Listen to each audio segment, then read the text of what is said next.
नमस्कार। तो चलिए आज बात करते हैं एक ऐसी जबरदस्त पॉलिसी की जो भारत की इकोनॉमी, एनवायरनमेंट और एग्रीकल्चर इन तीनों की ही तस्वीर बदल रही है। सबसे पहले जरा इस नंबर पर गौर कीजिए। 23 लाख करोड़ रुपए। ये कोई छोटी मोटी रकम नहीं है। ये वो पैसा है जो भारत हर साल पेट्रोल, डीजल और गैस जैसे फ्यूल को बाहर के देशों से खरीदने यानी इंपोर्ट करने पर खर्च करता है। और ये पैसा जाता कहाँ है? ये चार्ट सब कुछ साफ कर देता है। देखिए, हमारी जरूरत की 87% एनर्जी मतलब पेट्रोल, डीजल, ये सब हम बाहर से मंगाते हैं। सिर्फ 13% ही हम खुद बनाते हैं। मतलब हमारी ऊर्जा की चाबी दूसरों के हाथ में है।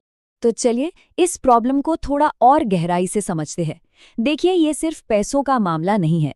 एक तो ये इंपोर्ट पर निर्भरता और दूसरा इन फॉसिल फ्यूल से होने वाला पोल्यूशन। ये दोनों मिलकर एक बहुत बड़ी चुनौती बन जाते हैं जो हमारे भविष्य के लिए ठीक नहीं है। और इस आर्थिक बोझ का असर सीधा हमारी सांसों पर पड़ता है। क्या आप जानते हैं कि भारत के 40% एयर पोल्यूशन की जड़ यही फॉसिल फ्यूल है? दिल्ली जैसे शहरों का हाल तो हम सब जानते ही हैं, जहां हर दिन जहरीली हवा में सांस लेना एक मजबूरी सी बन गई है। लेकिन अब बात करते हैं सोल्यूशन की। और सोल्यूशन वाकई बहुत दिलचस्प है। एक ऐसा समाधान जो इस प्रॉब्लम को एक बहुत बड़ी अपॉर्चुनिटी में बदल रहा है। और जानते हैं ये सोल्यूशन कहाँ से आ रहा है? हमारे खेतों से। तो ये एथेनॉल ब्लेंडिंग आखिर है क्या चीज़? देखिए, बहुत सिंपल है। ये एक प्रोसेस है जिसमें हम पेट्रोल के साथ इथेनॉल मिलाते हैं। इथेनॉल, आप इसे एक तरह का बायोफ्यूल समझिए जो खेती-बाड़ी के प्रोडक्ट से बनता है। अब इससे होता क्या है? सीधा सीधा हमें बाहर से कम तेल खरीदना पड़ता है और पोल्यूशन भी घटता है। अच्छा, तो सवाल उठता है कि ये इथेनॉल आता कहाँ से है? और यहीं पर ये पूरी पॉलिसी और भी शानदार हो जाती है।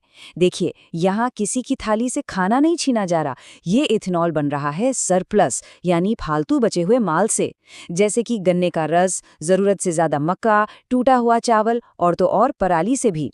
वही पराली जो किसानों के लिए अक्सर एक सिरदर्द बन जाती है। तो मतलब समझने वाली बात यह है कि ये सिर्फ एक फ्यूल पॉलिसी नहीं है।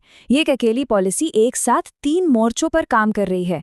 इकोनॉमी, एग्रीकल्चर और एनवायरनमेंट, तीनों के लिए फायदेमंद। एक perfect win win win situation है ये।